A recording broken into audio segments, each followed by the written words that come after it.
کوئی سرمایہ دار جاگیردار نہیں. اچھا اس وقت میں اور اب والی جو ہم پہلے والی سیاست کی بات کریں اور اب والی سیاست میں زمین آسمان کا فرق ہے.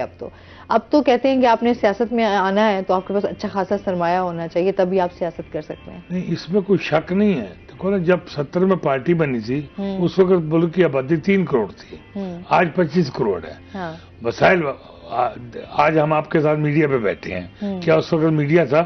میں وہی کہہ رہی ہوں نا, اب تو ظاہر سی بات ہے جس طرح جدت آتی گئی ماحول اور سچویشن چینج ہو گئی نا, میں آپ سے ایگری کرتا ہوں. لیکن اس کے باوجود ہماری پارٹی میں کوالٹی ہے کہ ہم اگر کسی غریب آدمی کو ٹکٹ دیتے ہیں تو اس کا انتخابی اخراجات کا بھی پورا بوجھ پارٹی اٹھاتی ہے. یہ کسی پارٹی میں پورا بوجھ الیکشن کا ہو, الیکشن ڈے کا ہو, اس کی کمپین کا ہو, تو یہ پاکستان پیپل پارٹی واحد جماعت ہے. آپ اس کی ٹکٹ کو دیکھ لیں, ابھی آپ کے سامنے امیدوار آ جائیں گے تو اس میں کوئی بڑا آدمی سرمایہ دار جاگیردار نہیں ہوگا. تو یہ غریبوں کی جماعت ہے اور غریب کو زبان دی, اس کو اپنے ووٹ کا حق دیا. پہلے تو ایوب خان کے وقت تھا, بی ڈی ممبر بنائے, انہوں نے جا کر انتخابی نشان پھولے. ہم تو اس وقت طالب علم تھے تو جناب تھانے میں جا کے بیٹھ کر بی ڈی ممبران نے ووٹ دے دیا. اب یہ 1 مین 1 ووٹ بھی قائد اعظم ذوالفقار بھٹو کی کاوشوں کر دی جائے کہ آپ بھی آج ووٹ دیتی ہیں, میں بھی ووٹ دیتا ہوں, آپ کا کیمرہ مین بھی ووٹ دیتا ہے, ہر آدمی کو اپنے ووٹ کا حق ملا. یہ پاکستان پیپلز پارٹی کی کوالٹی ہے. اچھا ابھی کیا دیکھتے ہیں, ابھی کیا منشور ہے پیپلز پارٹی کا, ابھی جو وقت اور حالات چل رہے ہیں؟ پاکستان پیپلز پارٹی کا منشور یہ ہے کہ ملک میں جمہوریت بحال ہو. یہ جب تک ملک میں جمہوریت نہیں ہوگی یہ ملک نہیں چل سکتا. بالکل ایسے ہی ہے. اور اس جمہوریت کی خاطر آپ تو خود گواہ ہیں, تو جمہوریت کی خاطر ہمارے قائدین نے شہادتیں دی ہیں. محترمہ وزیر بھٹو شہید ہوئیں, قائد اعظم ذوالفقار بھٹو شہید ہوئے, ان کے بھائی شہید ہوئے. تو مقصد کہنے کا یہ ملک جمہوریت سے ہی چلے گا. یہ کسی سازشی ٹولے کے ساتھ یا کسی کو لا کے بٹھا دیا جائے. ابھی آپ کے سامنے جو حکومت گئی ہے, میں نام تو نہیں لینا چاہتا ان کا, انہوں نے ان کی کارکردگی دیکھ لیں 4 سال میں انہوں نے کیا کیا. ملک میں مہنگائی کا طوفان آ گیا, ڈالر کا پچھلی حکومت پہ تو اس سے بھی زیادہ آیا. چلیں اس کو 4 سال کو تو ہم کہیں کہ انہوں نے کچھ نہ کیا, لیکن ہم دو بندے آئی ایم کے ساتھ معاہدے کر کے گئے. ہم بین الاقوامی اقوام کا حصہ ہیں, وہاں پر جو معاہدے گورنمنٹیں کرتی ہیں اس کے ہم پابند ہوتے ہیں, کیونکہ ہم بین الاقوامی یو این او کے ممبر ہیں, تو ہم نے اس کو لے کر چلنا ہے. لیکن اس کے باوجود آپ یہ دیکھیں کہ ہمارا منشور یہ ہے کہ پاکستان پیپلز پارٹی عوامی جماعت ہے, غریبوں کے بچوں کو. آج بھی ہم بات کرتے ہیں نا, جیسے ایک نعرہ لگا روٹی کپڑا مکان کا, تو آج تک ہم اسی چیز کو دیکھتے آ رہے ہیں. لوگ بھی تو اسی حالات کا شکار ہیں, ابھی بھی لوگ اسی کے لیے دیکھ رہے ہیں کہ روٹی کپڑا مکان. یہ جس طرح کے اس ٹائم بے روزگاری ہے, مہنگائی ہے, لوگوں کے لیے بہت زیادہ مشکلات ہیں. آپ کو میں مثال دوں کہ محترمہ وزیر بھٹو کے نام کا انکم ٹیکس سپورٹ پروگرام بنا, آج بھی بے روزگار خواتین کو ان کے گھر پیسے جاتے ہیں. چلیں یہ تو ایک اچھی بات ہوئی کہ ایک انیشیٹو لیا گیا اور اس کے بعد اس کو برقرار رکھا گیا, چاہے جو بھی حکومت آئی اس نے آگے اس کو لے کر چلے کہ لوگ آج تک جو ہے وہ اس کو بنیاد تو پاکستان پیپلز پارٹی نے رکھی نا, قائد محترمہ وزیر بھٹو صاحب نے رکھی. لیکن ابھی تو وقت اور حالات یہ ہیں کہ کوئی بھی جماعت آتی ہے, کوئی بھی حکومت میں آتی ہے, تو اب تو اس میں لوگ اس ٹائم ریلیف چاہ رہے ہیں. بالکل اب تو لوگوں کے لیے بہت زیادہ ریلیف ہونا بھی چاہیے. ہاں جی بالکل ریلیف محترمہ ہونا بھی چاہیے. دیکھو نا یہ ملک قائد اعظم محمد علی جناح نے مسلمان کو ہمارے لیے ایک علیحدہ خطہ بنایا, جی بالکل ایسے ہی, تو اسی لیے بنایا تھا نا کہ یہ ہمارے مسلمانوں کو, ہماری قوم کو, اس میں عیسائی بھی ہیں دوسری قوم, اور ہم نے اقلیتوں کی جماعتوں کا بھی پورا تحفظ کیا ہے. ان کو بھی رہنے کا پورا حق ہے, وہ بھی اپنی عبادت گاہوں میں, اپنے گرجاؤں میں, اپنی ان کا بھی ہم نے پورا تحفظ کا آئین میں حصہ ڈالا ہے تاکہ وہ بھی ہم پاکستان کے حصے دار ہیں. یہ نہیں کہ یہ صرف ہماری اسٹیٹ ہے. تو انشاءاللہ تعالی آپ دعا کریں کہ ہمیں قومی اسمبلی میں اور صوبائی اسمبلی میں مطلوبہ سیٹیں مل جائیں. انشاءاللہ تعالی ہم پہلے سے بھی بہتر کام کریں گے. چلیں جی, ہم تو چاہتے ہیں اس ٹائم ملک کی بہتری ہو, جو بھی آئے ملک کے بارے میں سوچیں, اقتدار کے چکروں سے سب باہر نکلیں اور ملک کے بارے میں سوچیں. اچھا جی، مزید بھی جانتے ہیں، اس کے ساتھ ساتھ ہم یہ بھی جانیں گے، اس میں ہم کھیلوں کے حوالے سے بات کر لیتے ہیں. اسپورٹس بھی اسی طریقے سے ہی ہم سمجھتے ہیں طلباء کے لیے جو ہے وہ بڑی بہترین ہے. ابھی ایکٹیویٹیز کی ہم بات کرتے ہیں تو کالجز اور یونیورسٹیز میں یا اسکول لیول پہ اس طریقے سے ہوتا نہیں ہے. ابھی BZU کے حوالے سے جان لیتے ہیں کہ اس میں رونقیں لگ گئی ہیں اور جتنے بھی وہاں پر اسٹوڈنٹس ہیں ان کی بھی یوں سمجھ لیں ہیلدی ایکٹیویٹی سٹارٹ ہونے جا رہی ہے. کیا کہیں گے اس بارے میں؟ اس وقت جو دور ہے وہ بڑا، ہم سمجھتے ہیں کہ انٹرنیٹ اور ٹیکنالوجی کی وجہ سے ہم بڑے مصروف ہو گئے ہیں، بہت زیادہ مصروف ہو گئے ہیں. اگر ہم یہی کوئی 10-20 سال، ایون کہ میں اگر اپنا بچپن بھی دیکھوں تو ہمارا بچپن گزرتا تھا، ہم انتظار ہوتا تھا کہ سال میں نا یہ ٹورنامنٹ آئیں گے ہمارے. یہ اگر گورنمنٹ اسکول میں نا یہ لفظ ٹورنامنٹ استعمال کیا جاتا تھا، تو بڑے اسکولوں میں اسپورٹس گالو اس طرح کی ایکٹیویٹیز نام دیا جاتا تھا. تو اب نا انٹرنیٹ اور موبائل، خاص طور پر موبائل کی وجہ سے جب اسٹوڈنٹس جو ہیں وہ ادھر مصروف ہو گئے ہیں. مطلب اسٹوڈنٹس کو چھٹیاں ہوتی ہیں تو ان کے مائنڈ میں یہ ہوتا ہے کہ ہم نے فلاں سیریز دیکھنی ہے، یا یہ گیمنگ کرنی ہے، یا ہم نے یہاں گھومنے جانا ہے. تو کہیں بھی ان کے پلان میں یہ بہت کم نظر آ رہا ہوتا ہے کہ وہ کوئی فزیکل ایکٹیویٹیز کریں گے جس میں وہ کھیلیں گے. تو یہ بھی بڑی ایک ساتھ میں یہ بھی ایک اچھی بات ہے کہ یہی دن، ان دنوں چھٹیاں چل رہی ہیں نا تمام تعلیمی اداروں میں، تو ان دنوں میں تعلیمی اداروں میں کھیلوں کی سرگرمیاں بھی بڑے اچھے طریقے سے پلان کی گئی ہوتی ہیں. لیکن ایک اور چیز جو ہے، اسکول لیول پہ کھیلوں کی سرگرمی تھوڑی کم پلان کی جاتی ہیں، جبکہ کالج اور یونیورسٹی میں زیادہ دیکھی جا رہی ہیں. اب اس وقت BZU میں پچھلے دنوں BZU کی 40ویں ایتھلیٹکس چیمپئن شپ چل رہی تھی. یہ 2 دن رہی ہے. ان 2 دنوں میں بڑے زبردست قسم کے دلچسپ مقابلے کروائے گئے ہیں. صحیح. ایک ہاکی ہے، کرکٹ ہے، فٹ بال ہے، اسکواش ہے، یہ چیزیں تو ہیں ہی ہیں. انہوں نے ساتھ میں یہ جو پرانے کھیل ہیں جس میں اسٹوڈنٹس کی دوڑ لگوانا، ٹھیک ہے، اور ایک کھیل کا نام بڑا عجیب سا ہے، بھاری چیز اٹھا کے کون کتنا دور پھینکتا ہے وہ والا، جمپنگ ان سے کروانا، ٹھیک ہے. اس طرح کے ایتھلیٹکس کے نا اسٹوڈنٹس میں کھیل کروائے گئے ہیں. اب یہ وہ اسٹوڈنٹ، اب یہ ممی ڈیڈی بچے تو یہ کام کر نہیں سکتے، یہ کرتے ہیں دیہات والے اسٹوڈنٹس جو تھوڑے تگڑے ہوتے ہیں صحت میں بھی اور بھاگنے دوڑنے میں، اس طرح کے کاموں میں. تو یونیورسٹی میں جب یہ ایتھلیٹکس چیمپئن شپ اناؤنس کی گئی کہ اسٹوڈنٹس اس طرف آئیں، تو بڑی بدقسمتی یہ چیز، مطلب ہم خود جب گراؤنڈ میں بیٹھے ہوتے تھے، دیکھ رہے ہوتے تھے، ہمارے ساتھ ٹیچرز بھی ہوتے تھے. بہت بڑا گراؤنڈ ہے، ٹھیک ہے، اور اس میں جس دن یہ ایتھلیٹکس چیمپئن شپ شروع ہو رہی ہے صرف کھلاڑی ہیں، دیکھنے والا کوئی نہیں ہے. اچھا، اس پہ بات کرتے ہیں. ناظرین ابھی ہم نے جانا ہے بریک پہ، ہمارے ساتھ رہیے گا.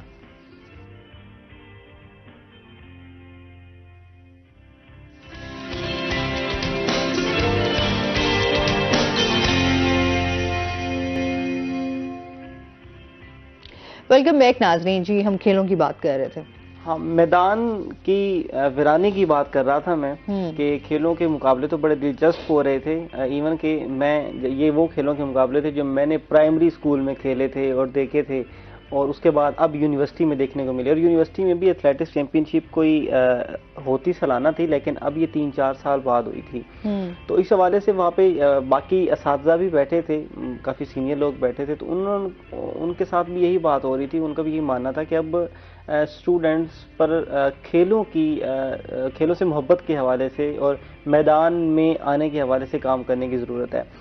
اب اس اسپورٹس گالاز ہوتے ہیں ان دنوں یونیورسٹیز میں، یہ بڑی رنگا رنگ سرگرمی ہوتی ہے اسپورٹس گالا میں. اس میں اسٹوڈنٹس گاڑیوں کی نمائش کرتے ہیں، ناچ گانے کا موقع بھی انہیں مل جاتا ہے، کھانے پینے کی اور کلچرل ایکٹیویٹیز بھی ان کی اچھے سے ہوتی ہیں. تو یہ ایک ہفتے کی ایکٹیویٹی ہوتی ہے. اب پہلے دن یہ جو اوپننگ سیرمنی ہوتی ہے نا اسپورٹس گالا کی، اسٹوڈنٹ صرف اسی کے لیے تیار ہو کے آتے ہیں. اوپننگ سیرمنی پر جو پلے گراؤنڈ ہے وہ بھرا ہوا ہوتا ہے، اسٹوڈنٹس کا بڑا رش ہوتا ہے. ان کے اسٹوڈنٹس اپنے کزنز اور بھائیوں کو بھی لے کے آ جاتے ہیں. اچھا، ایک کال لے لیتے ہیں. السلام علیکم. وعلیکم السلام میم، کیا حال ہے؟ ٹھیک ہے جی، ٹھیک ہے الحمدللہ. رضا ہیں ہمارے ساتھ. جی کیا کہنا چاہیں گے؟ میں رضا بول رہا ہوں ملتان سے. جی تو میں آپ کا پروگرام نا ڈیلی ریگولر دیکھتا ہوں، یعنی کہ آپ کا پروگرام میں دیکھتا ہوں ڈیلی. اچھا. اور میم یہ دوسرا بات، یہ تعلیم کے حوالے سے میں یہ بات کرنا چاہتا ہوں کہ آج کل نا ہر کسی نے اسکول کھولا ہوا ہے. اس کے لیے نا ایک لمٹ ہونی چاہیے. کوئی تعلیم کی نا جو کوالیفائی بندہ ہو، اس کی ایک لمٹ ہو. جو ہماری تعلیم کا نظام خراب ہونے کی بڑی وجہ یہ بھی ہے کہ ہر کوئی تعلیم یہ جو بھی ہو چکی ہے اسکول کھول کے بیٹھ جاتے ہیں, کالج کھول کے بیٹھ جاتے ہیں. اس کے لیے پراپر ایک لمٹ ہونی چاہیے تعلیم کی. ماسٹر ایم فل بھی یہ ہوگا اور ان کو یہ ایشو کرے. ٹھیک ہے جی, بہت شکریہ کال کرنے کا. اچھا, ان کا یہ تھا کہ ہر بندہ جو ہے وہ اسکول گلی محلے میں اسکول جو ہے وہ بنا کے بیٹھ جاتا ہے. یہ انہوں نے مطالبہ کیا ہے نا کہ ایک پراپر اتھارٹی ہونی چاہیے جو اس چیز کو دیکھے. اب دیکھیں قانون تو ہر چیز کے بنے ہوئے ہیں, ایک چیز ان کی لازمی ہے کہ یہ جو پرائیویٹ ادارے دن بدن بڑھ رہے ہیں, اب ٹھیک ہے پرائیویٹ اداروں کا بڑا کردار ہے پاکستان کی تعلیم و تربیت میں, لیکن وہ جو ہر گلی محلے میں ہوتا پتہ کیا ہے, میں نے خود دیکھا ہے, کئی میری یہ آنکھوں دیکھی چیزیں ہیں, میرے جاننے والوں میں سے کئی ایسے ہیں. جب کسی کے پاس, آپ نے بھی ایک دفعہ شو میں کہا تھا کہ جب کسی کے پاس پیسہ پڑا ہوتا ہے تو وہ کسی ایک پڑھے لکھے بندے کو پکڑ کے اس پر انویسٹ کر دیتا ہے, آپ سکول بنا دو. اس کے بعد اور یہ بناتے کیا ہے, ایک چھوٹا سا کوئی کرائے پہ گھر لیا ہوتا ہے یا کوئی گراج ہوتا ہے جس میں چند بچے بٹھاتے ہیں, کلاس روم 2-3 بناتے ہیں, 1-2 وائٹ بورڈ لگائے اور سکول شروع کر دیا. ان پر کوالیفائڈ سٹاف نہیں بیٹھ سکتا. یہ ایک دفعہ میڈیا نے ہی آواز اٹھائی تھی, بیسیکلی یہ میڈیا اور والدین نے مل کے, کہ ایک نا پرائیویٹ سکولوں کو اور کالجز کو کنٹرول کرنے کے لیے کمیٹی بنائی جائے جو ان کی فیسوں کو کنٹرول کرے. کیونکہ آپ یہ بات بڑی یہ ظلم ہے عوام پر کہ پرائیویٹ سکولز جو اپنی فیسیں طے کرتے ہیں اس پر کوئی چیک اینڈ بیلنس نہیں ہے. کون کتنی فیس لے رہا ہے, چارجز پیپر فنڈ کتنے لے رہے ہیں, منتھلی فیس کتنے لے رہے ہیں, ایڈمیشن فیس کتنی لے رہے ہیں. ایک تو اس پر ضرورت ہے. دوسرا, کوالیفائڈ سٹاف نہیں ہے. ان کا بیسیکلی مسئلہ یہ کہ کوالیفائڈ سٹاف نہیں, واقعی ہی کوالیفائڈ سٹاف نہیں ہے. ہر چیز کے لیے پیمانہ مقرر کیا گیا ہے کہ اگر آپ کو ڈاکٹر بننا ہے, ہمارے گیسٹ بھی ایک بڑا اچھی بات کر رہے تھے کہ ڈاکٹر بننا ہے تو MBBS ڈگری چاہیے, ٹھیک ہے. اگر آپ کو کوئی ہنر سیکھنا ہے تو کئی سال چاہیے اس کو کرنے کے لیے. لیکن اب یہ ہوتا ہے کہ جس نے بھی میٹرک کی, انٹر کی, کالج کی, ابھی وہ فری ہے, وہ ٹیچر بن جاتا ہے کہ پارٹ ٹائم کے لیے میں ٹیچر بن جاتا ہوں. موسٹلی تو یہی ہوتا ہے نا کہ اگر کچھ نہیں کرنے کو مل رہا چلو ٹیچر بن جاؤ. اس کا نقصان جو ہے وہ بچوں اور والدین کو ہو رہا ہے, ٹائم بھی ویسٹ ہو رہا ہے, پیسہ بھی. اس حوالے سے ضلعی بیسس پر یہ کمیٹیاں بنائی جائیں جو پرائیویٹ اسکولوں پر نظر رکھیں اور ان کی تمام دیکھیں کیا ان کی جو تعلیمی معیارات ہیں وہ کیسے ہیں.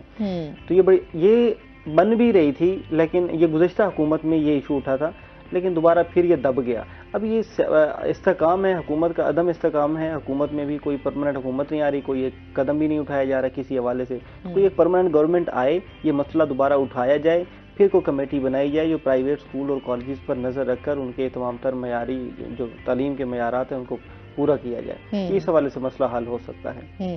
وہی بات ہے نا کہ یہ تمام چیزیں تبھی اب بہتر ہوں گی جب تک الیکشن نہیں ہو جاتا. ایسے ہی سر ادارے اور تمام چیزیں بھی ابھی ویٹ کر رہی ہیں الیکشنز ہوں, کوئی بہتری آئے. ایک دوسرے کے ساتھ جڑی ہوئی ہے. جب تک ملک میں جمہوریت مضبوط نہیں ہوتی, لوگوں کو اپنے رائٹس کا نہ پتا ہو, اپنی ڈیوٹیز کا نہ پتا ہو.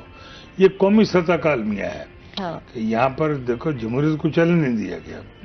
محترم بینظیر بھٹو صاحب ابھی صرف نعروں تک ہی بس محدود رہ گئی ہے, جمہوریت اس طریقے سے قائم ہو. ہم نے تو پریکٹیکل بڑا کام کیا. دیکھو نہیں ہمارے پاس, دیکھو نا, میں آپ کو ملتان کی مثال دیتا ہوں. پاکستان پیپلز پارٹی نے سید یوسف گلنسو کو وزیر اعظم بنایا تو ملتان میں کیڈر کالج بنا, ملتان انٹرنیشنل ایئرپورٹ. اس چیز سے ڈینائی نہیں کرتے کہ ان کی جو انہوں نے کام کیے اگر وہ ترقیاتی کاموں کی طرف آئے تو ہاں جی بالکل وہ اپریشیٹ کرتے ہیں ہمیشہ کہ یوسف رضا گیلانی صاحب کے دور میں بہت سارا کام ہوا ہے. اگر ہم یہاں پر ملتان میں ہو گئے تو بہت ترقیاتی کام تو نہ ہونے کے بعد یہاں پہ آج ہم برانڈز کی بات کریں, کچھ بھی کرتے ہیں تو آپ برج کتنے بنے ہوئے ہیں. مقصد کہنے کا بے انکم ٹیکس سپورٹ پروگرام غریب عورتوں کو, اور وہ یہ ضروری نہیں کہ وہ عورتیں پیپلز پارٹی کی ہوں, یہ میں آپ کو تصحیح کر دوں. وہ غریب عورت کسی جماعت سے تعلق ہے, کسی کو ووٹ دیتی ہے, لیکن اس کا کرائٹیریا ہے کہ وہ واقعی غریب ہے تو اس کو گھر بیٹھے اس کے گھر میں پیسے پہنچتے ہیں. اچھا سر, آپ کے ساتھ ایک اور سوال بھی میرے ذہن میں آ گیا. لاسٹ ٹائم بھی ہمارے ساتھ ایک پاکستان پیپلز پارٹی سے تعلق رکھنے والی خاتون موجود تھیں. یہ پیپلز پارٹی نے ہمیشہ خاتون کو بہت جو ہے عزت دی ہے. ہم تو آپ کو بھی پیپلز پارٹی میں شامل کرنے آئے ہیں کہ آپ بھی خاتون ہیں. یہ اچھا آپ نے جواب دیا ہے.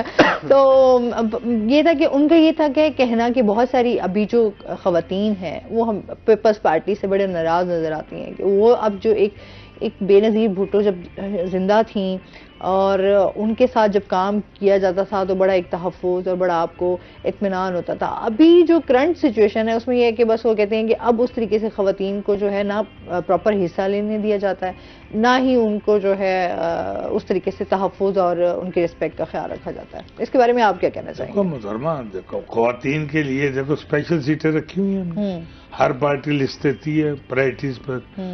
ہم جو تو ہماری ورکر خواتین ہیں جو الیکشن کے بڑی ناراض نظر آتی ہیں کافی، آپ کی جو بہت بڑی جماعت ہوگی نا، جس گھر میں بچے زیادہ ہوں گے تو سارے بچے ماں باپ سے بھی خوش نہیں ہوتے. دیکھو نا، وہ کہتے ہیں چھوٹے سے زیادہ پیار کر رہے ہیں، درمیانہ والا ناراض ہے. یعنی کہ میں اخلاقی باتیں کر رہا ہوں. یہ پیپل پارٹی بہت بڑی جماعت ہے. اس میں اگر کوئی 5-10 دوست یا کوئی رہنما یا کوئی ورکر اکموڈیٹ نہیں ہو سکا، وہ ہم سے ناراض نہیں ہے. یہ جمہوری جماعت ہے، اس کو اپنا حق بیان کرنے کا پورا حق دیا ہوا ہے کہ وہ اپنی قیادت سے بات کرے کہ میرا یہ مسئلہ آپ نے حل نہیں کیا. ہماری یہ ڈیوٹی ہے کہ غریب آدمی کا یا ہمارے ورکر کا، ہم نے ورکروں کا بڑا خیال رکھا. ہم یہ پاکستان پیپلز پارٹی واحد جماعت ہے جس کا ورکروں نے کوڑے کھائے، جیلیں کاٹی، شاہی قلعہ کاٹا، سینٹرل جیل ملتان میں رہا ہوں، ڈسٹرکٹ جیل ملتان میں رہا ہوں، نظر بند ہم رہے ہیں. تو مقصد کہنے کا ہمارا کسی پہ احسان نہیں ہے، پارٹی کے منشور کے لیے لڑ رہے ہیں اور اس پارٹی نے ہمیں عزت بھی بہت دی. اچھا، اس میں مزید بھی ان سے بات کریں گے. ناظرین ابھی ہم نے جانا ہے بریک پہ، ہمارے ساتھ رہیے گا.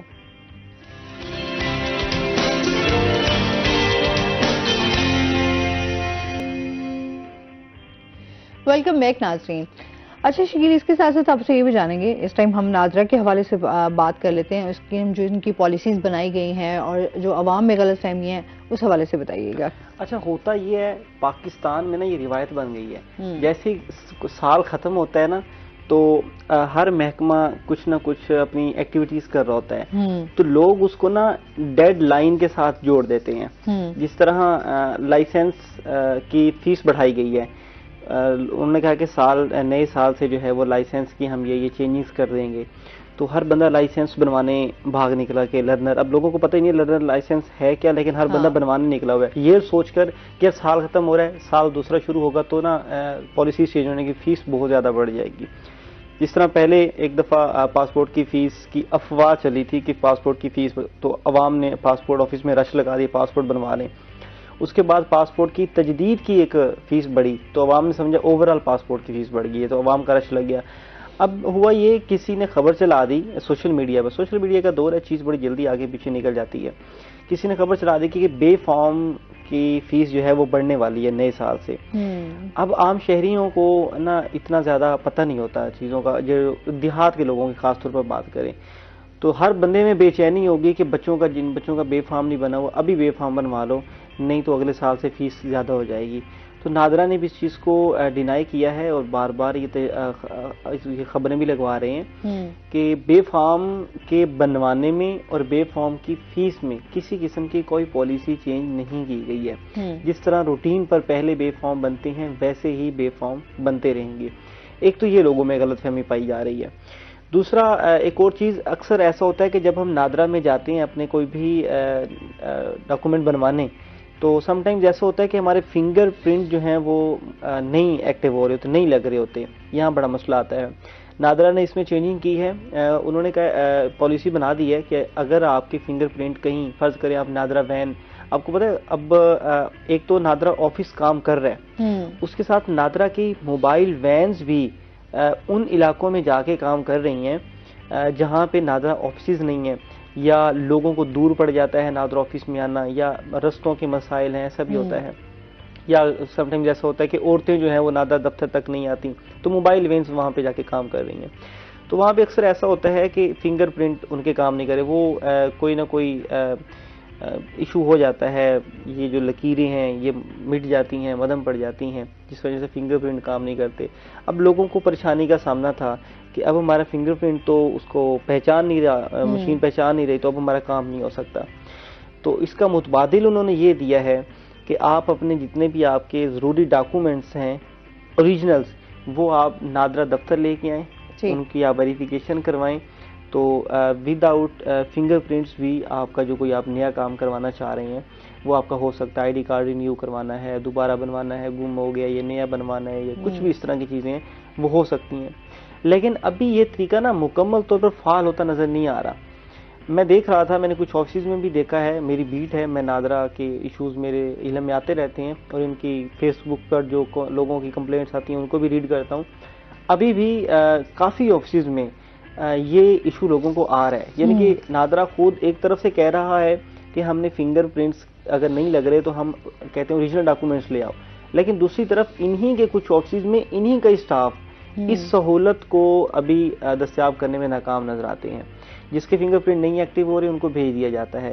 اور کئی دیکھیں نا, ایک بندہ اپنی چھٹی کر کے اتنی دور سے پیٹرول لگا کے مہنگائی کے دور میں اپنے گھر والوں کو لے کے نادرا دفتر جاتا ہے اور وہاں جا کے پتہ چل رہا ہے آپ کے فنگر پرنٹ نہیں کام کر رہے تو ابھی آپ کا کام نہیں ہو سکتا. اب دوسرا متبادل تو اس کے پاس کوئی نہیں, اب نئی فنگر تو نہیں لا سکتا نا, فنگر تو وہی رہے گی اس کی. تو یہاں پہ نادرا سے ہی مطالبہ کیا جاتا ہے, یہ میڈیا کے پلیٹ فارم سے بھی, عوام کی طرف سے بھی آپ نے جو نئی سہولت دی ہے یہ ہر دفتر میں لگائیں. خاص طور پر شہروں میں تو لوگ کروا لیتے ہیں, پڑھے لکھے لوگ زیادہ ہوتے ہیں, ایکٹیو ہوتے ہیں. دیہی علاقوں میں ان کا جو سٹاف ہے وہ عوام کی بات سننے کو تیار نہیں ہے. یہاں پہ عوام کو بھی یہ میں میسج دینا چاہوں گا کہ اب نادرا نے کافی ریفارمز کی ہیں اپنے لوگوں کے ساتھ کنیکشن میں. ایک تو ہر زونل کے فیس بک پیج پہ, ہر زون کے فیس بک پیج پہ ای کچہری ہوتی ہے جہاں پہ ڈائریکٹر جنرل یا ڈپٹی ڈائریکٹر آ کے آن لائن لوگوں کی شکایات سنتا ہے اور انہیں حل کرتے. ایک چیز, جب بھی آپ کسی دفتر میں کھڑے ہوتے ہیں تو وہاں پہ ہیلپ لائن نمبر مختلف جگہوں پہ ہیلپ لائن نمبر دیا گیا ہوتا ہے. آپ کو سٹاف سے مسئلہ ہے یا آپ کا کوئی کام وہاں پہ حل نہیں ہو رہا, وہیں کھڑے ہو کر آپ ہیلپ لائن نمبر ملائیں اور وہاں اپنی شکایت درج کروائیں, آپ کا مسئلہ بھی وہاں پہ حل کیا جائے گا. ایک اور چیز, کچھ ایسے علاقے ہیں جہاں پہ نادرا آفسز جو ہیں وہ تھوڑے دور دور ہیں, تو لوگ جب جاتے ہیں وہاں رش بہت زیادہ ہوتا ہے, لمبی لمبی لائنیں لگی ہوتی ہیں.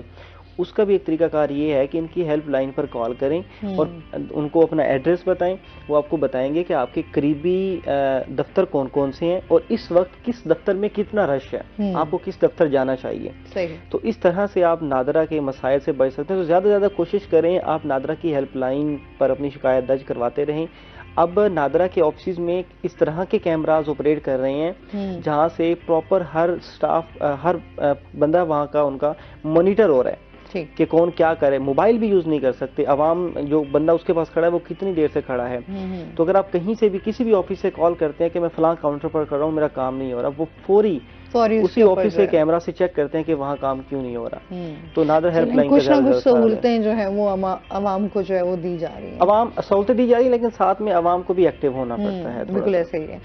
اچھا سر, ہم بے نظیر بھٹو صاحبہ کے حوالے سے یہ بھی بات کریں گے, ان کی جو سیاست تھی اور جو ان کی ذاتی زندگی تھی کس طرح کی, آپ کو بھی ان سے ظاہر سی بات ہے ان سے ملنے کا آپ ساتھ بھی رہے, کیا کہیں گے اس بارے میں, کس طرح کی محترمہ بے نظیر بھٹو صاحب بڑی نیک خاتون تھی, نماز پڑھتی تھی, روزے رکھتی تھی, اللہ کو یاد بھی کرتی تھی.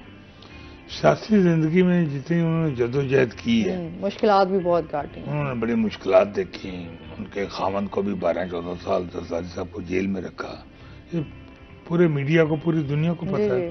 لیکن اس کے باوجود بھی انہوں نے غریب عوام کا اور پارٹی کے بارکروں کا اور جدوجہد کا ساتھ نہیں چھوڑا.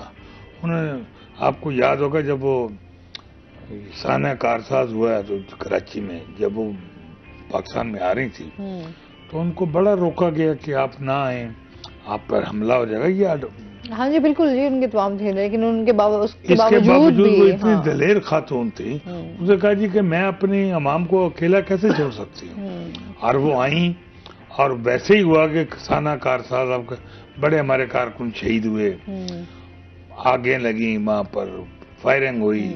تو یہ سارا کچھ انہی لوگوں نے کیا جو اس ملک میں جمہوریت کے نظام کو نہیں برداشت کرنا چاہتے. ہم نے پاکستان پیپلز پارٹی نے قائد سے لے کر محترمہ بے نظیر بھٹو صاحبہ تک شہادت جنہوں نے پائی ہے, اور جو اب بھی چیئرمین بلاول بھٹو صاحب, زرداری صاحب کام کر رہے ہیں, ہم نے صرف اس ملک کی بقا کے لیے, جدوجہد کے لیے, غریب عوام کو روزگار ملے, طالب علم کو تعلیم ملے, خواتین کا حقوق ملیں, یعنی تمام چیزوں کا خیال جو ہے رکھا جائے. سر بہت شکریہ آپ کا, آپ ہمارے ساتھ رہے. اس کے ساتھ ہی شکیل آپ کا بھی بہت شکریہ. ناظرین ابھی ہم نے بریک پہ جانا ہے, ہمارے ساتھ رہیے گا. جب ہم بریک سے واپس آئیں گے تو ہمارے ساتھ کچھ اور گیسٹ موجود ہوں گے.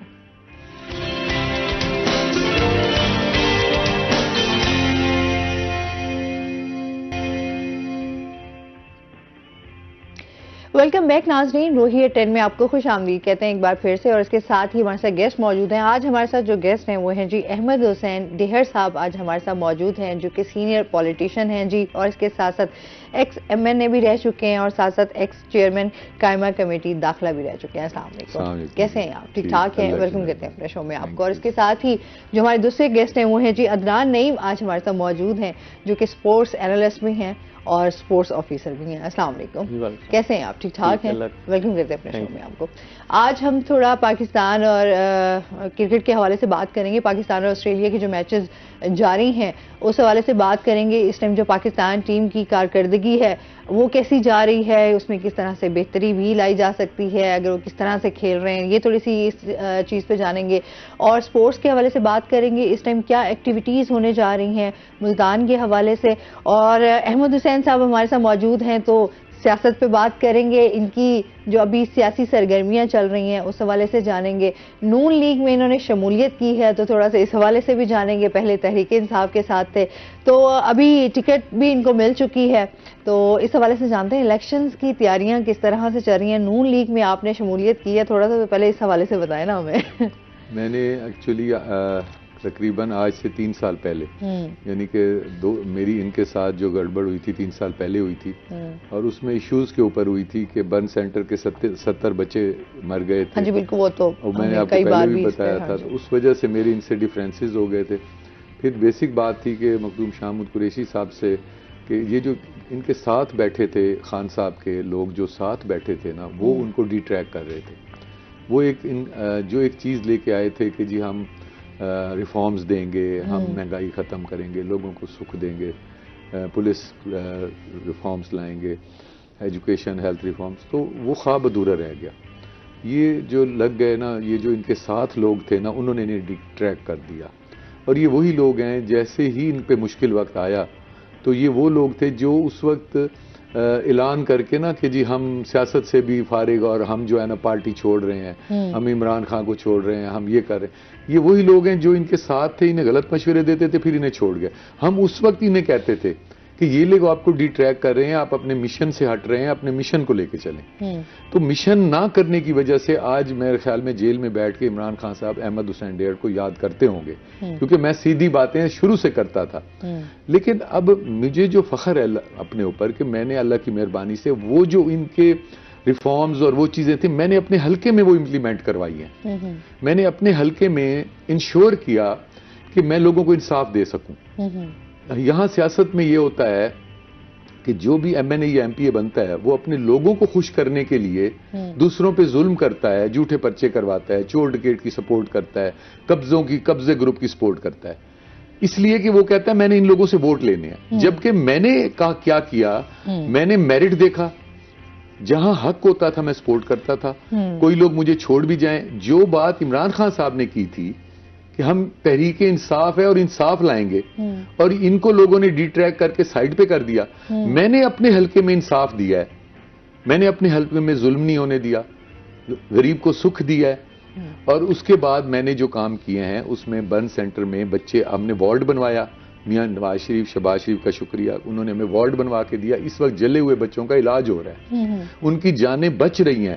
دس is the practical work which I had done in these 5 years.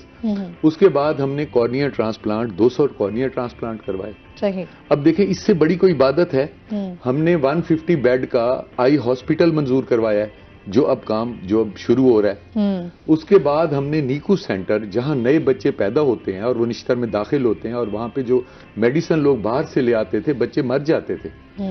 مطلب وہ ایک باپ اپنی خامد بیوی کو کہہ رہا ہے کہ 40,000 کا اس کو انجیکشن لگتا ہے، میرے پاس پیسے نہیں ہے، یہ مر جائے ہم اور پیدا کر لیں گے. یہ حالت تھی. اس کا میں نے سی این ای اس کا اپروو کرایا، ایس این ای اس کا اپروو کرایا، اور اس کی اب فنڈنگ ہو رہی ہے. مطلب لوگوں کے بچوں کی ہم نے جانیں بچائی ہیں. وائس کنٹرول ویل چیئر کا پروجیکٹ ہمارا ان پروسیس ہے، اس میں وائس کنٹرول ویل چیئر لوگوں کو مفت ملے گی. اس کے بعد بریل پرنٹنگ پریس ہے.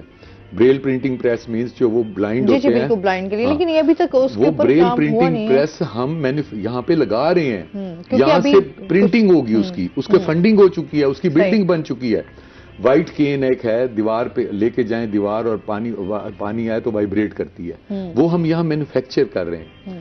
اور اس کے علاوہ ہم نے جو کام کیے ہیں یہاں پہ، مطلب ڈیولپمنٹ کے کام اگر آپ کو معلوم، متی تل روڈ جہاں لوگ مر جاتے تھے، 1122 سینٹر میں نے اپنی زمین 4 کنال دی ہے، 40 کروڑ کی زمین ہے، اس میں بن رہا ہے سیکریٹریٹ کے سامنے، آج آپ جا کے دیکھ سکتے ہیں.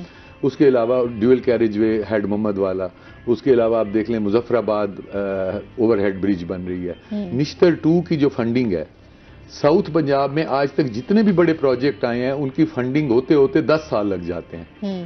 یہ میں تھا اللہ کی مہربانی سے، میں آج شکریہ ادا کرتا ہوں عبداللہ سنبل صاحب مرحوم کا جو چیف سیکرٹری تھے، ان کو میں نے محنت کر کے انہیں قائل کیا اور انہوں نے فل فنڈنگ کروا دی نشتر 2 کی. آج نشتر 2 شروع ہو رہا ہے. دیکھیں یہ وہ کام ہے. اچھا ساؤتھ پنجاب سیکریٹریٹ دیکھ لیں، ہمارے بزرگوں کی زمین ہم نے دی، اس پہ بن رہا ہے یہ ساؤتھ پنجاب سیکریٹریٹ، اور یہ بہاولپور میں بن رہا تھا. اور میں نے استعفیٰ دیا تھا چیف منسٹر کو کہ اگر ملتان میں آپ نے آدھا نہ بنایا تو میں استعفیٰ دے دوں گا.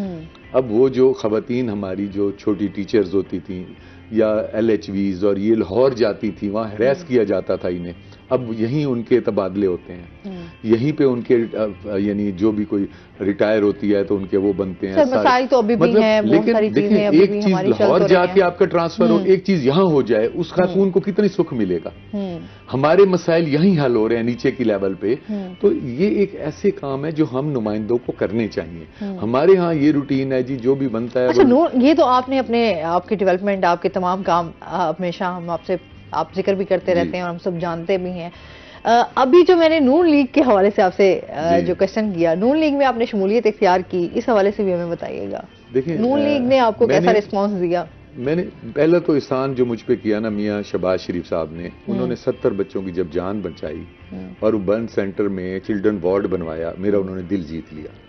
لیکن آپ پہلے نون لیگ کے خلاف آپ پہلے بھی بولتے تھے. میں کوشش کرتا تھا، دیکھیں ہم عمران خان کو ارطغرل کہتے تھے. ہاں بالکل جی، آپ ارطغرل میں خود کہتا ہوں، میں ارطغرل کہتا تھا. لیکن ارطغرل کو ان کے ساتھیوں نے ڈی ٹریک کر دیا، انہوں نے ڈی ٹریک کر دیا، آج انہیں جیل تک پہنچا دیا. اچھا آپ کو وارملی جو ہے وہ ویلکم کیا گیا نون لیگ میں؟ جی وارملی ویلکم اس لیے کیا گیا ہے کہ میں نے یہ سوچا اس کے بعد کس پارٹی کو جوائن کروں. تو میں نے دیکھا کہ یہ وہی پارٹی ہے جس نے موٹر ویز بنائے ہیں، یہ وہی پارٹی ہے جس نے پچھلے دور میں اگر لوڈ شیڈنگ ختم کی تھی، انہوں نے ایٹمی دھماکہ کیا تھا، سی پیک انہوں نے شروع کرایا تھا، ابھی پچھلے دور میں انہوں نے اپنا رشیا سے جہاز کا تیل بھی منگوایا ہے. اچھا ایک کال لے لیتے ہیں. السلام علیکم. السلام علیکم جی. ہیلو. السلام علیکم. وعلیکم السلام جی. عبداللطیف ہیں ہمارے ساتھ، کیا کہنا چاہیں گے؟ کیسی ہیں آپ؟ جی الحمدللہ بالکل ٹھیک.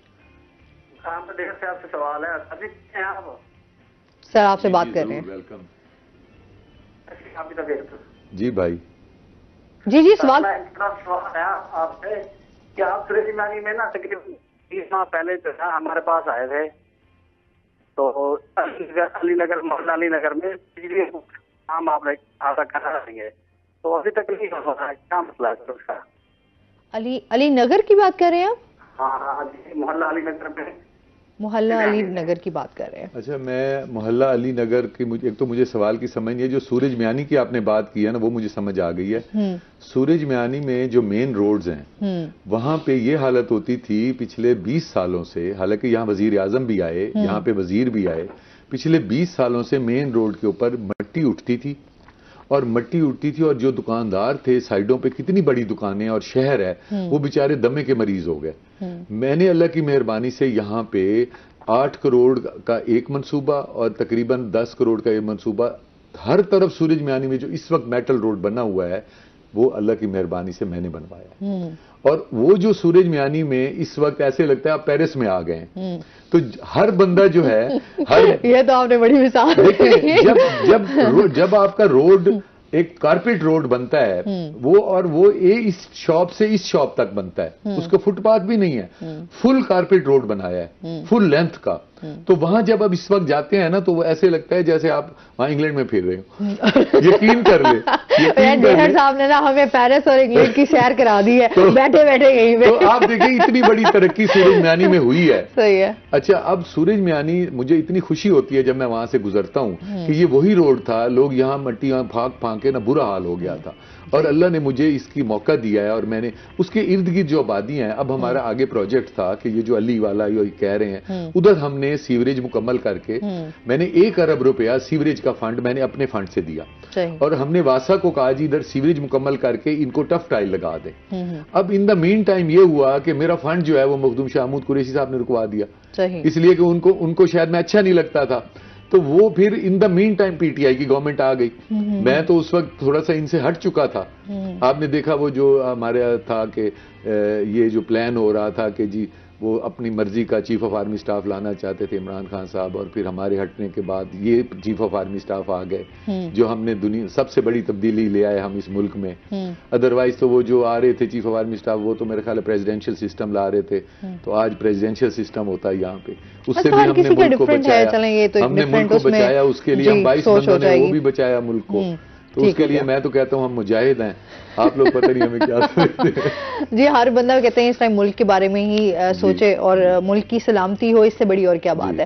اچھا جی ادنان سے جانتے ہیں, ادنان اس ٹائم جو ہے ہم پاک اور آسٹریلیا کی بات کر لیتے ہیں, اس ٹائم کیا صورتحال چل رہی ہے, کیا کہیں گے پاکستان کی ٹیم جو ہے وہ کس طرح سے چل رہی ہے؟ دیکھیں اس میں کافی سارے عوامل ہیں, کیونکہ ہم ورلڈ کپ جو ہے وہ کافی ایک لمبا ٹور ہوتا ہے, اس سے آئے تھے, تو اس کے آتے ہی ہمارا کیپٹن چینج ہو گیا اور سلیکٹرز بھی کچھ چینج ہوئے ہیں, کوچز وغیرہ, انٹائرلی ایک ڈفرنٹ ہم نے ٹیم بنا کے وہاں بھیجی, تو وہ ٹائم لیتی ہے. جہاں سیاست کی اتنی گہما گہمی چل رہی ہے نا, وہاں میچز کی بھی چل رہی ہے. جی بالکل, پاکستان میں پالیٹکس تو ہے ہر جگہ, تو اس میں کافی چیزیں پھر عوامل جو ہیں جب انوالو ہوتے ہیں تو چیزوں کو سٹیبل ہونے میں نا بہت ٹائم لگتا ہے.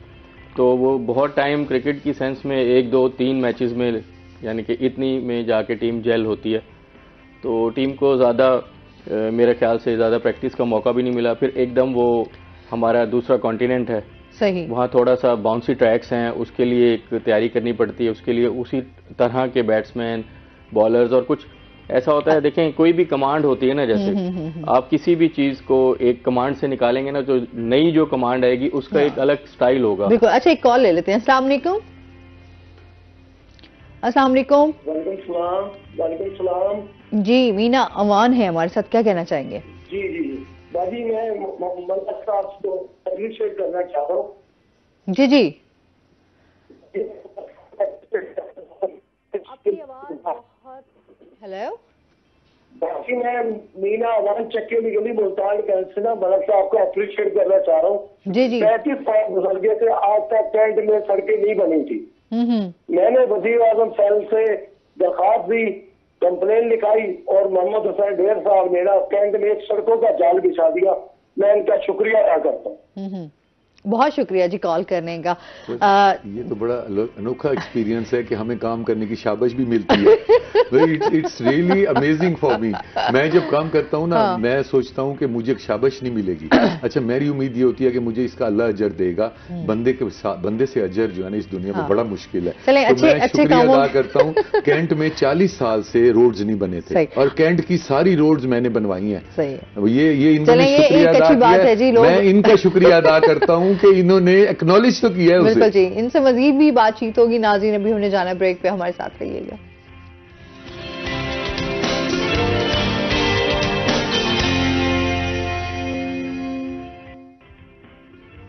ویلکم بیک ناظرین. جی عدنان سے ہم بات کر رہے تھے اسپورٹس کے حوالے سے, پاکستانی ٹیم اور آسٹریلیا کا. جی میں بتا رہا تھا آپ کو کہ جیسے ہماری ٹیم کو اتنا ٹائم نہیں ملا, جیسے ورلڈ کپ ختم ہوا تو ورلڈ کپ کا بھی اختتام کوئی ہمارے لیے اچھا نہیں ہوا. ہماری ٹیم بہت چیزوں میں جو ہے وہ پیچھے رہ گئی. اس میں یہ کہہ سکتا ہوں کہ بہت سارے پلانز ہوتے ہیں نا, کلک نہیں کر پاتے کبھی کبھی, تو آپ کو وہ ریزلٹس نہیں ملتے. تو اس کے بعد پھر ایک دم ہم لوگ ڈسکریج ہو جاتے ہیں. اور ایک جیسے کیپٹن ہے اس نے بہت کچھ کیا ہوا تھا ہمارے ملک کے لیے, ہم نے جو ہے اس کو فوراً ہٹا دیا. حالانکہ یہ تو جیسے باہر کے ملکوں میں ہے نا یہ طریقہ کہ وہ خود بخود ہی ہٹ جاتے ہیں اس عہدے سے اگر وہ پرفارم نہیں کر پاتے. تو صرف اس کی نقل کرنے کے لیے ہمارے ملک میں بھی یہ چیز اس کو جو ہے نا زبردستی کر دی جاتی ہے کہ جی اگر ہم کیپٹن کو ہٹا دیں گے تو لوگ جو ہیں وہ سیٹسفائی ہوں گے یا ان کو تھوڑا سا یہ ہوگا کہ کچھ کریں. بات کیپٹن کو ہٹانے کی نہیں ہوتی, کیپٹن نے گراؤنڈ میں کھیلنا ہوتا ہے. تو وہ جو ایک ٹیم لے کے جانی ہوتی ہے 16 لوگوں کی, اس کے پیچھے بہت سارے لوگ انوالو ہوتے ہیں. آپ ان لوگوں کو ہٹائیں, ان لوگوں میں آپ فلٹر کریں تو ٹیم خود بخود اچھا رزلٹ دے گی. دیکھیں اب جیسے ایک پی سی بی میں بہت عرصہ ہو گیا الیکشن ہی نہیں ہوئے, تو جو پیٹرن اینڈ چیف آتے ہیں وہ اپنی مرضی سے بندہ لگا دیتے ہیں, تو وہ اس کو کرکٹ کا پتہ بھی نہیں ہوتا, تو وہ کیسے ادارہ چلائے گا. بہت سارے لوگ ہیں, میں نام نہیں لینا چاہتا, ان کا کرکٹ سے تعلق بھی نہیں ہے. وہ آپ نے اگر کوئی ادارہ تباہ کرنا ہے نا, آپ اس کو ایک ڈی میرٹ کر دیں اس ادارے کو نا, وہاں میرٹ ہی نہ ہو. وہ اگر کوئی بیل گاڑی چلانے والا نا, اس کو گدا ریڈی چلانے والے کو وہاں لگا دیں, وہ نہیں چلا سکے گا بیل کو, ریڈی پہ تو بیٹھا رہے گا وہ. تو یہ ہمارا یہ بہت کیا کہوں, انفارچونیٹلی ہمارے ملک میں ایسا ہو جاتا ہے. تو ایک دم چیزیں چینج کرنے سے چیزیں, دیکھیں فوج آگے لڑ رہی ہے تو آپ اس کا جرنیل چینج کر دیں ایک دم, تو وہ جو جرنیل لڑ رہا تھا اس کا ایک الگ ذہن تھا.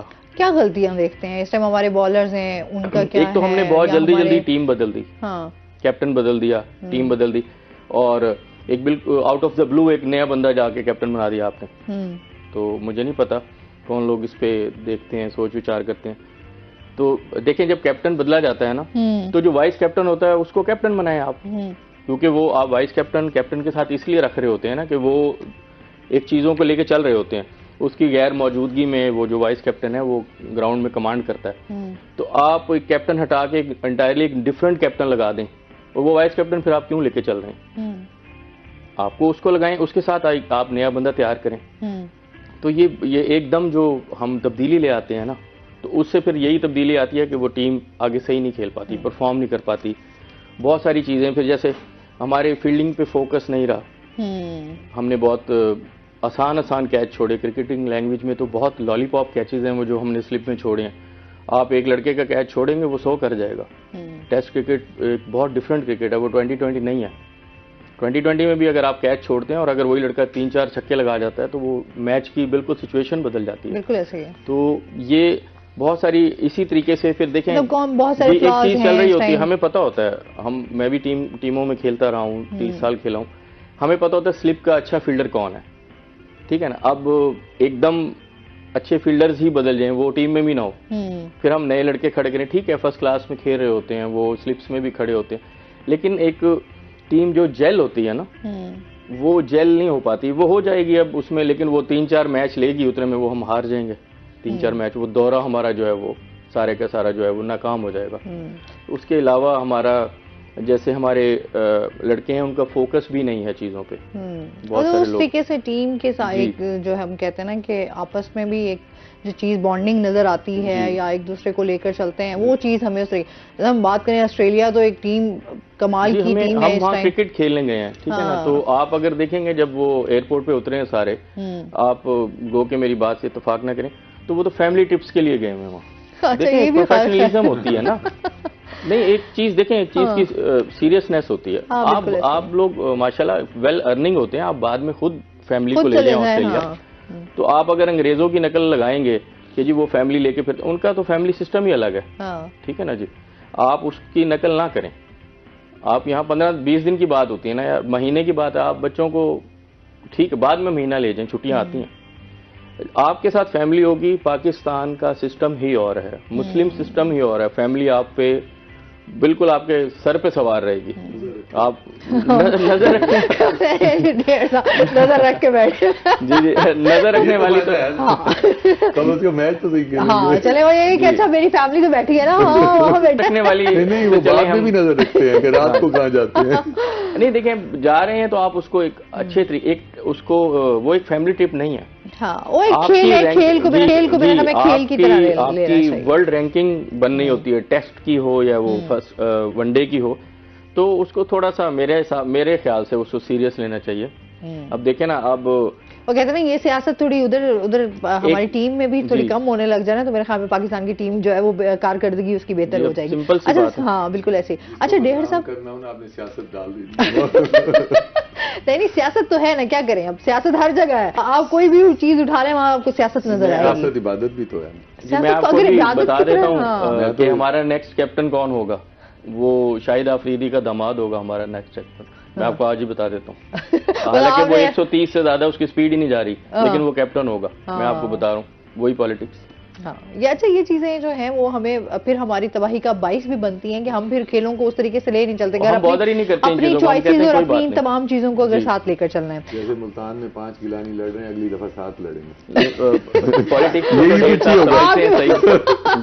ہر جگہ فیملیاں چل رہی ہیں. ہاں اچھا ڈیہڑ صاحب ابھی کیا الیکشن کی تیاریوں میں کس طرح سے آپ تھوڑا سا ہمیں اس حوالے سے بھی بتائیں کس طرح کی تیاریاں چل رہی ہیں, حلقے میں کیا کیا مسائل چل رہے ہیں, عوام کس طرح سے جو ہے آپ کو رسپانس دے رہی ہے, اس حوالے سے بھی بتائیے گا. میں نے ماسز میں کام کیا ہے اور میں نے لوگوں کو ڈیلیور کیا ہے. مطلب یہاں پہ انصاف جو ہے نا وہ ہم نے پرووائڈ کیا ہے پچھلے دور میں. یہاں ہمارے یہاں ایک روٹین تھی پہلے کہ وہ یہ جو لوگ کام کرنے ووٹ دیتے تھے نا وہ کام کرانے آتے تھے. کبھی ان سے یہ نہیں پوچھا جاتا تھا کہ آپ میرٹ پہ ہیں. وہ دیکھتے تھے انہوں نے 5000 ووٹ دیا تو کام کریں, ان کو پرچہ کرائیں, جو کریں ان کا کرا دیں. پہلی دفعہ میں نے اس علاقے میں ایک روٹین چینج کی ہے کہ جو آپ کو کام کرانے آئے میرٹ دیکھیں. یہ دیکھیں آپ کسی پہ ظلم تو نہیں کر رہے. دیکھیں ہم جب ایم این اے بنتے ہیں نا اس کا مقصد کیا ہوتا ہے, we are the representative of the people. لیکن لوگ آپ سے بڑے ناراض بھی رہے ہیں ڈیہڑ صاحب کہ آپ نے جب ایم این اے بن گئے تو اس کے بعد پھر آپ نے جو ہے وہ پتہ نہیں کیا. سب سے زیادہ تو میں ہر ہفتہ اتوار یہاں ہوتا تھا, میں سب سے زیادہ تو میں انٹیکٹ تھا, میں تو جلسے بھی کرتا رہا اس دور میں. تو میرا کہنے کا مقصد یہ تھا کہ یہاں ایک نئی میں نے پالیٹکس انٹروڈیوس کرائی ہے. پہلے جو یہاں پہ گیلانی اور بوسن یہ تھے نا وہ مطلب چوروں کی سپورٹ کر رہے ہیں, ان کا رسہ جھل بن رہے ہیں, ڈکیٹ چھڑوا رہے ہیں. میں نے وہ چیز نہیں ہونے دی. میں نے ایک جو چینج میں لایا ہوں نا اس پالیٹکس میں کہ میں نے میرٹ دیکھنا ہے. ووٹ دیکھیں, ہم سیاستدان یہ سمجھے نا کہ ہم نے ووٹ جو ہے یہ غلط کام کر کے ووٹ اپنا کرنا ہے, اس طرح نہیں ہوتا. آپ میرٹ پہ لوگوں کو انصاف دیں اور ووٹ آپ کو اللہ پہ بھروسے پہ رہیں. اللہ دلوں میں ڈالتا ہے نا, ووٹ ڈالنے کے لیے اللہ دلوں میں ڈالتا ہے. تو میں نے تو یہی ایک چینج لایا ہوں.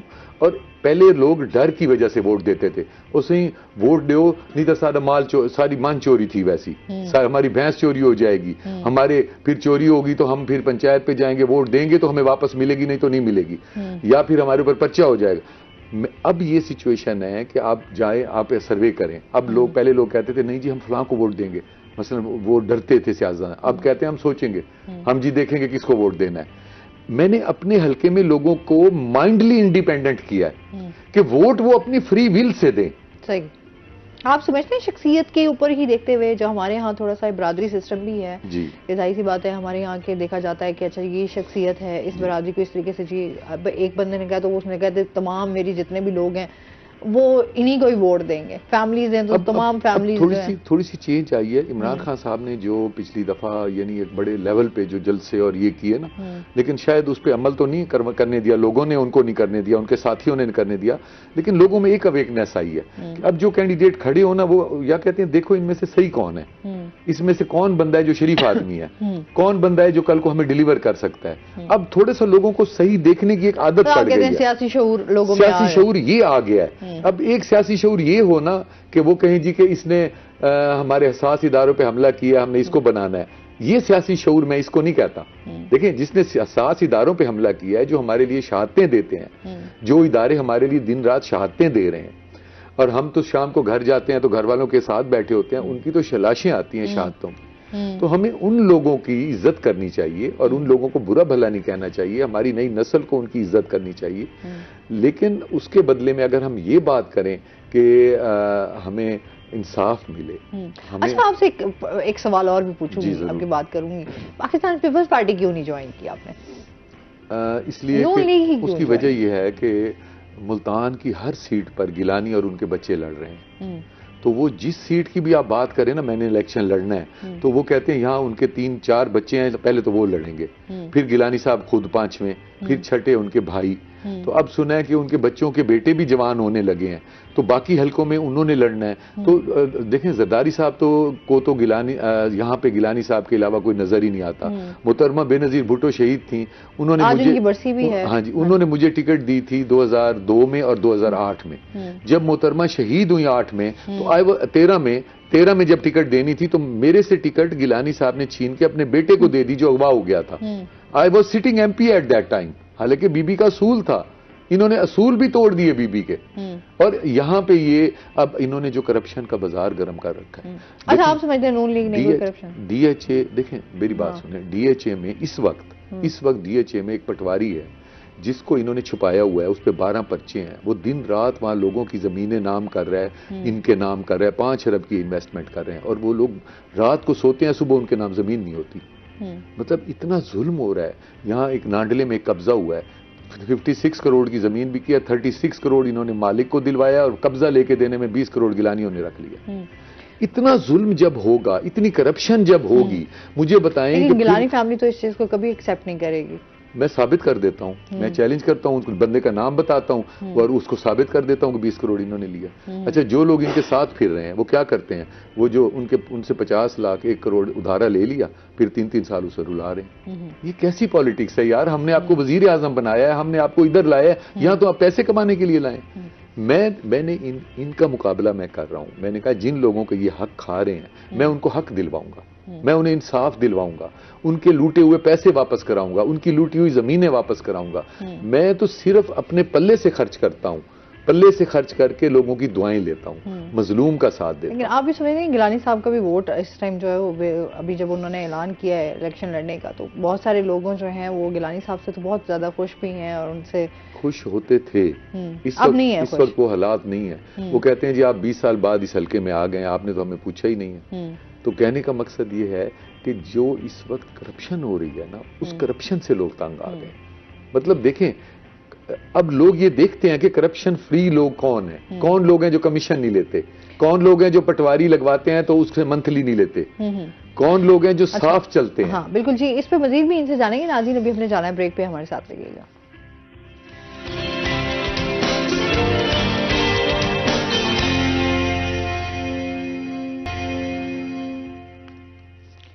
ویلکم بیک ناظرین، روہی ایٹن میں آپ کو خوش آمدید کہتے ہیں.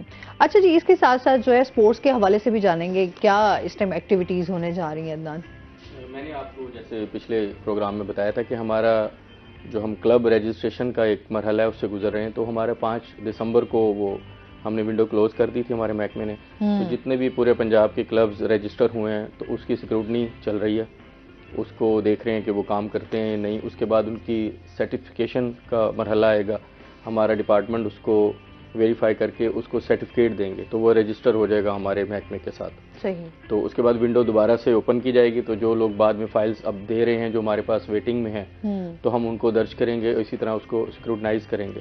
صحیح. اس کے ساتھ ساتھ ہمارا انڈر 16 ٹیلنٹ ہنٹ پروگرام چل رہا ہے جو پچھلے سال بھی تھا اور اب بھی چل رہا ہے.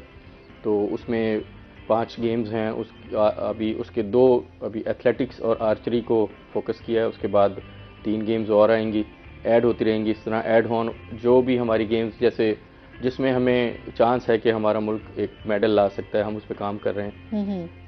کیونکہ بیسیکلی تقریباً 40-42 ایسوسیشنز ہیں مختلف کھیلوں کی جو پاکستان میں کام کر رہی ہیں.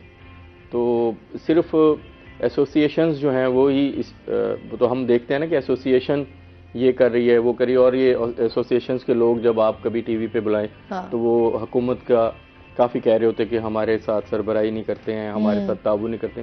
بالکل تعاون ہوتا ہے ہر جگہ، یہ آپ اس کو ذہن سے نکال دیں. بے شک کم ہوتا ہے، فائنینشلی طور پہ کم ہی ہوتا ہے کیونکہ ہماری گیمز بہت ہے نا. تو ہمارے صوبائی لیول پہ بھی ہم اس کو بالکل ان لوگوں کو ہم لوگ اپنا ہی مانتے ہیں اور وہ ہمارے ساتھ پیرل کام کر رہے ہوتے ہیں اولمپک ایسوسیشن. تو اس میں یہ کہوں گا اپریشیٹ بھی کروں گا. ابھی میں آپ کو جیسے ہمارے فخر شاہ صاحب ہیں وہ بیس بال کو لے کے چل رہے ہیں، پریزیڈنٹ ہیں ہمارے. تو وہ آپ کی جو رینکنگ ہے کسی بھی گیم کی وہ پارٹیسپیشن سے بنتی ہے. جیسے ایشیا کپ آ جاتا ہے یا کوئی بھی ان کے ٹورنامنٹس ہوتے ہیں، چیمپئن شپس ہوتی ہیں، اس میں جو گیم پارٹیسپیٹ کرے گی جو ملک، اس کی رینکنگ اس حساب سے بنے گی.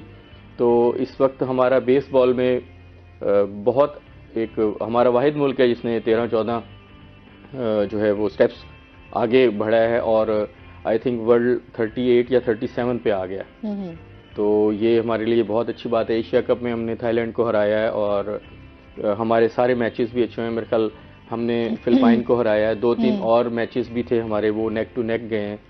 تو ہماری بیس بال میں بھی بہت اچھا پاکستان کا نام روشن ہو رہا ہے. تو یہ ایمرجنگ گیمز ہیں, اس کو بھی ہمیں کرکٹ کے علاوہ ہمیں ان گیمز پہ بھی فوکس کرنا چاہیے اور ہمارا محکمہ کافی حد تک کر بھی رہا ہے. تو میں انہی لوگوں کو اپریشیٹ کرتا ہوں. جیسے فٹ بال میں ہم نارملائزیشن کے دور سے گزر رہے ہیں. فیفا نے ہماری ممبرشپ بھی ختم کر دی تھی اور کافی ساری چیزیں, گو کہ ہم اس میں بہت پیچھے ہیں, 180 نمبر پہ تھے.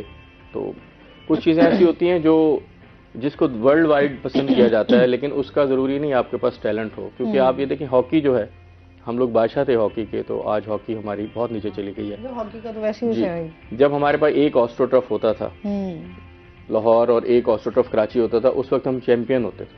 اب ہمارے پاس تقریباً ہر شہر میں آسٹرو ٹرف ہیں. میرے خیال یہ پچھلے دور میں اب تو ملتان میں بھی ہے, پہلے ہم کہتے تھے بہاولپور میں, لیکن بہاولپور میں پولیٹیکل وہ انالیسس تو نہیں ہوں, لیکن ڈیڑھ صاحب ماشاءاللہ اس وقت پی ٹی آئی میں تھے. تو پی ٹی آئی کے دور میں ہمیں 25 کروڑ کا متی تل میں ہمیں وہ ملا ہے آسٹرو ٹرف. تو یہ پی ٹی آئی میں تھے نا اس ٹائم. تو انہوں نے پی ٹی آئی کے بھی اچھے کام کروائے انہوں نے. تو اس کے بعد دیکھیں نا آپ, اب 2 سال سے تو کوئی حکومت ہی نہیں ہے نا, نگران حکومت ہے. تو وہ میں نہیں مانتا اس کو, کیونکہ عوام مانتی ہے الیکٹڈ حکومت کو. نگران حکومت کے ویسے بھی بیچارے انہوں نے الیکشن کرانے آئے ہوتے ہیں, تو وہ 90 ڈیز کے لیے تھے, ان کو وہ زیادہ ایکسٹینڈ کر دیا. تو وہ ایک چیزیں نا سٹک ہوئی نہیں ہیں. تو میں تو دعا کروں گا کہ جتنے بھی اداروں کی بات کریں جی چیزیں جو ہیں وہ نارملائزیشن کی طرف جانا چاہیے. جنگوں کے بعد بھی ملک صحیح ہو جاتے ہیں, ایسی تو کوئی ہمارے ملک میں مسئلہ نہیں ہوا. تو ہمیں اب نارمل ہو جانا چاہیے اور چیزوں کے بارے میں سوچنا چاہیے. ہم دنیا میں بہت پیچھے چلے گئے ہیں. ٹھیک ہے, ہمارے چاہے ریزروز دیکھ لیں, ہمارے جو بھی دیکھ لیں, آج سے 22 ماہ پہلے دیکھ لیں اور اب دیکھ لیں. تو ان چیزوں سے ہمیں نکلنا چاہیے. اور یہ بھی یہ جو ایک پرسیپشن ہے کہ جی جیسے ڈیڑھ صاحب بتا رہے تھے کہ جی دوسرا آرمی چیف آ جاتا تو یہ کر دیتا, ایسا نہیں ہے. ہمارے سب وفادار آرمی چیف ہوتے ہیں. کسی نے ملک کا نقصان نہیں کرنا تھا. اچھا, کرنا بھی نہیں چاہیے, اور کسی کی میرے خیال میں یہ سوچ ہو بھی نہیں سکتی کہ اپنے ملک کو کوئی نقصان پہنچائے, جہاں رہ رہے ہوں, جہاں آپ نے اتنا ٹائم گزارا ہو. فوج کے بارے میں اچھے الفاظ کو میں ویلکم کرتا ہوں. جی فوج کے بارے میں سب اچھی رائے رکھتے ہیں, کوئی اس میں دہرایا نہیں ہے. اچھا جی, اس کے ساتھ ہی ڈیہر صاحب, ابھی جو میں حلقے کے حوالے سے آپ کے جان رہی تھی کہ حلقے کے حوالے سے کیا کیا مسائل دکھتے ہیں. لوگوں کی مشکلات اور پریشانیاں بہت زیادہ ہیں, مہنگائی بہت زیادہ ہے, بے روزگاری بہت ہے, لوگوں کے لیے بڑے مسئلے ہیں. اب تو ایک وقت کی روٹی کھانا بھی مشکل ہو گیا ہے. سب بجلی کی ہم قیمتوں کی بات کریں, پیٹرول کی قیمتوں کی بات کریں, بہت مسائل ہیں. مطلب بندہ انہی میں الجھا ہوا ہے, باہر ہی نہیں نکل رہا.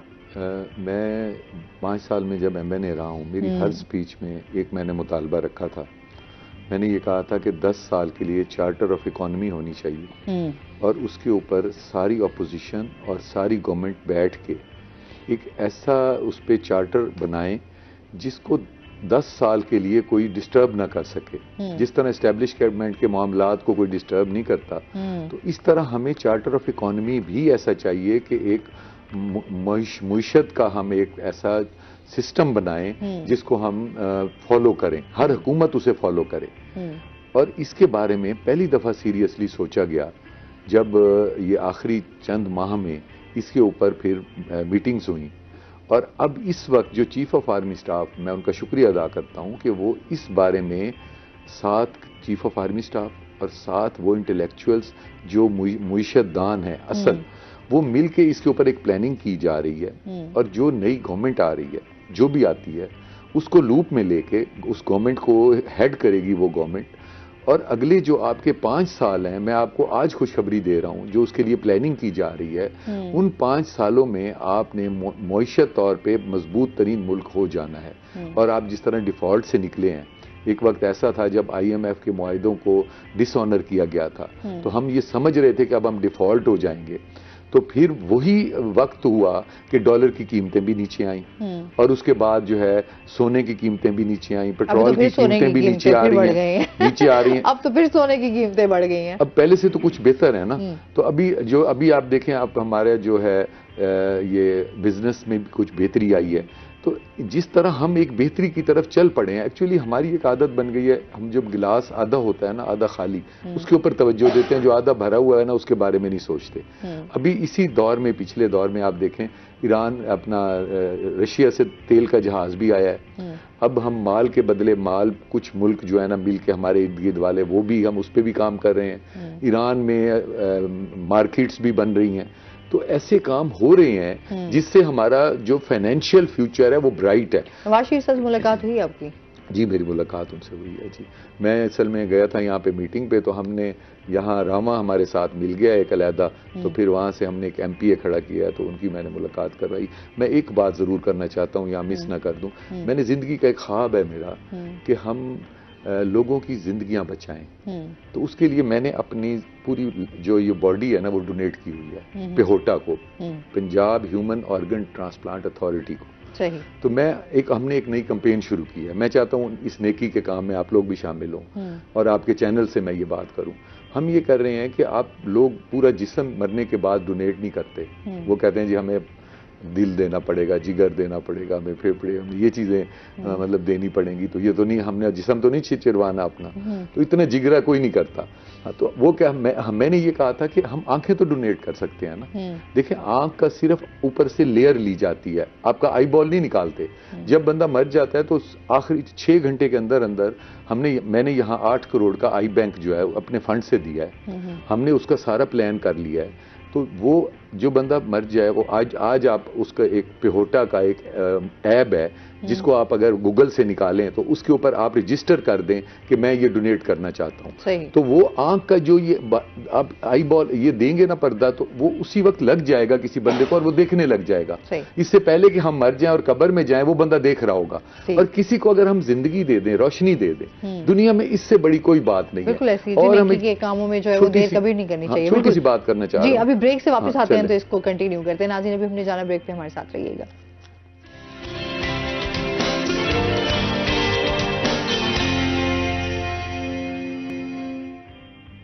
ویلکم بیک ناظرین. جی کنٹینیو کریں گے. میں یہ کہہ رہا تھا کہ میری زندگی کا مشن ہے کہ ہم لوگوں کو زندگیاں دیں. تو اس کا طریقہ یہ ہے کہ ایک تو آئیز ڈونیٹ کی جائیں. میں آپ کو ایک مثال دینا چاہتا ہوں کہ ایک نشتر میں ایک جو ہے دو بچے تھے. ایک بچہ جو تھا اس کا ہارٹ جو تھا، انہوں نے کہا اس کو کوئی بیماری تھی ایسی کہ انہوں نے کہا یہ نہیں بچے گا. دوسرے بچے کا ہارٹ کمزور تھا. تو وہ ڈاکٹرز نے کہا کہ اس بچے کا اگر آپ ہارٹ دے دینا، اس کو لگ جائے گا، وہ بچہ بچ جائے گا. اب وہ اس کے ماں باپ مان گئے. تو اس ایک بچہ جس نے نہیں بچنا تھا اس کا ہارٹ نکال کے دوسرے بچے کو لگا دیا گیا اور وہ بچ گیا. ایک تو فوت ہو گیا، دوسرا بچہ بچ گیا. اب اس کی ماں ہر مہینے اس کے گھر جاتی اور اسے کہتی، میرے اس بچے کے سینے پہ کان رکھ کے دیکھتی کہ میرے بیٹے کا دل دھڑک رہا ہے. اب دیکھیں کیسا پیارا احساس ہے کہ اس نے دل دیا اور اس بچے کی زندگی بچ گئی. اور اگر میں اپنا دل دے کے چلا جاؤں، اپنے لیور دے کے چلا جاؤں، یا اپنی پینکریاز یا آئیز ڈونیٹ کر کے چلا جاؤں اور زندگی بچا دوں کسی کی، تو کیا اس سے ہم ایک یہ کر رہے ہیں کہ جو فل باڈی ڈونیشن دیتا ہے اس کو ہم گارڈ آف آنر دیں، اس کی قبر پہ گارڈ آف آنر دیں. اور اس کو جو ہے گارڈ آف آنر کے ساتھ ساتھ اس کو اگر کوئی غریب ہے تو اس کو اس کی کمپنسیشن بھی دیں. اور تیسرے نمبر پہ یہ ہے کہ اس کو ایک ایوارڈ دلوائیں، ہم اس کی فیملی کو ایک سول ایوارڈ دلوائیں تاکہ لوگوں میں باڈی ڈونیٹ کرنے کا ایک وہ ہو. اور اسی طرح میں نے 200 cornea transplant, doctor Rashid Qamar Rao ہیں یہاں پہ، بہت عظیم آدمی ہیں، ان کے ساتھ مل کے ہم نے 200 کارنیا ٹرانسپلانٹ جو ہے نا وہ کروائے ہیں. اب 200 بندہ جو نہیں دیکھ سکتا تھا وہ دیکھ سکتا ہے. تو یہ ہماری جو سیاست ہے نا وہ صرف کھانے پینے، کمیشن، حرام اس کی نہیں ہے. اگر ہم صحیح رستے پہ سیاست کو عبادت میں لے کے جائیں نا، ہم لوگوں کی جانیں بچا سکتے ہیں. بالکل ایسے ہم لوگوں سے، یعنی یہ اب دیکھیں ایک غریب آدمی ہے جس کے اوپر کوئی ظلم ہو گیا، اس کی زمین یعنی اتار لی گئی ہے، اس کی زمین پہ قبضہ کر لیا گیا، اس پہ پرچہ ہو گیا ہے. اب اس ایک غریب آدمی کو آپ انصاف دلوا دیں، اس کی دعا عرش پہ جائے گی. تو سیاست عبادت ہو گئی. سیاستدان جو ہے نا وہ دیکھتا ہے 1000 بندہ کہاں ہے. میں کہتا ہوں سیاستدان یہ دیکھے کہ مظلوم کون ہے. اگر ہم ایک رویہ چینج کر لیں، میری آخری بات ہے، ایک رویہ چینج کر لیں، ہم یہ نہ دیکھیں اس کا 5000 ووٹ ہے تو اس کو ہم اس کا غلط کام کر دیں. ہم دیکھیں مظلوم ایک آدمی ہے نا، اس مظلوم کی آپ مدد کریں، اس کو انصاف دلوائیں، اس کا قبضہ ختم کرائیں، اس کا پرچہ ختم کروائیں. اس کی دعا جو عرش پہ جائے گی تو آپ احمد حسین ڈیہڑ کو اللہ فتح بھی دے گا اور فتح بھی جائے گی. اور میری کامیابی کا ایک دوسرا راز یہ ہے جو میں ہر جگہ بتاتا ہوں کہ جب میں گھر سے نکلتا ہوں اپنی ماں کے قدم چوم کے نکلتا ہوں. پریکٹیکلی ماں کے قدم روز چوم کے نکلتا ہوں, آج بھی چوم کے آیا ہوں. تو جب آپ ماں کے قدم چوم کے, میں آپ کو بھی کہوں گا کہ کل سے ماں ابا کے قدم چوم کے نکلے تو آپ کہیں گے کہ میں جھکوں گی تو میرا میک اپ خراب ہو جائے گا. نہیں ایسی کوئی بات نہیں, میری تو مدر کی ڈیتھ ہوئی ہوئی ہے تو میں تو ان کے لیے دعا کرتی ہوں. ابا جی کا صبح میری صبح ہی ان کے چہرہ ان کا ہاتھ بھی چوم لیں تو اس میں جب آپ جائیں گے نا باہر تو وہ کہیں گے جب چوم کے جائیں گے تو وہ جب بھی آپ کی یاد آئے گی نا اکثر جت پیر ہوگی اور خیر ہوگی. نہیں یہ تو پیرنٹس ویسے ہی. میں جب ہلکے میں جاتا ہوں نا میں جلسوں میں بچوں کو یہ کہتا ہوں کہ بیٹا وعدہ کرو مجھ سے ہاتھ کھڑا کر کے صبح باپ ماں کے قدم چوم کے نکلو گے.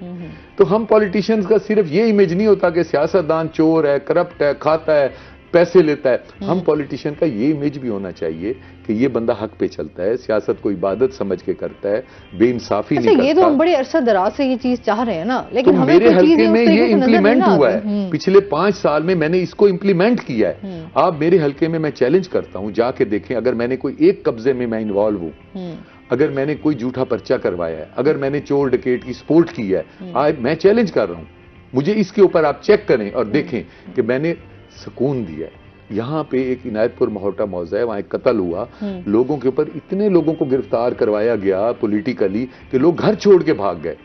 یہاں پہ وزیر اعظم ہمارے تھے, ان کے ایک مخدوم صاحب کے پاس گئے تو انہوں نے کہا جی ہمارا ایک پتریلا اس کو چھڑوا دیں. وہ تھا قبضہ گروپ, اس کو عمر قید ہوئی تھی. تو وزیر اعظم صاحب نے جا کے اس کے عمر قید والے قبضہ گروپ والے بندے کو صدر سے کہہ کے اس کی سزا معاف کرا دی.